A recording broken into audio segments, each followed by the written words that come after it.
काही ज्येष्ठ नागरिक सुद्धा आहेत। आपलं नाव सर?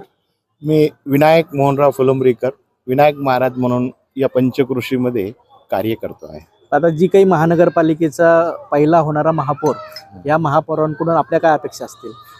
जो काही हा जनकनगरीचा पहिला महापौर होईल त्याला तर मी शुभेच्छा देणारच आहे आणि पूर्ण महानगरपालिकेचे पहिला नागरिक म्हणून त्याचा आम्ही सत्कार करणार आहोत।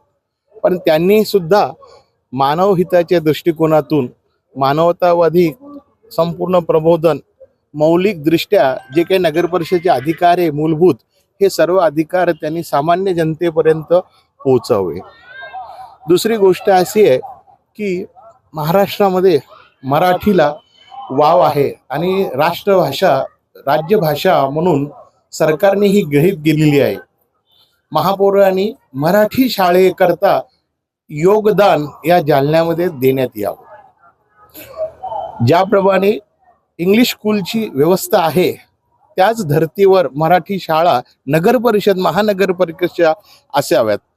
त्यानंतर ह्या संपूर्ण नागरिकांचं जे आहे शरीर आणि प्रकृती, मानसिक, शारीरिक, बौद्धिक याचा विकास होईल, मनोरंजनाचा सुद्धा विकास होईल, अशा पद्धतीचे कार्यक्रम महापौरांनी राबवावेत।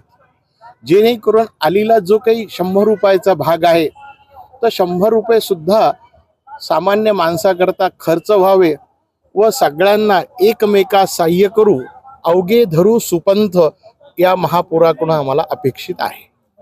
नक्कीच येणाऱ्या काळामध्ये मराठी शाळा ह्या महानगरपालिकेच्या वाढल्या पाहिजेत अशी अपेक्षा यांनी व्यक्त केली आहे।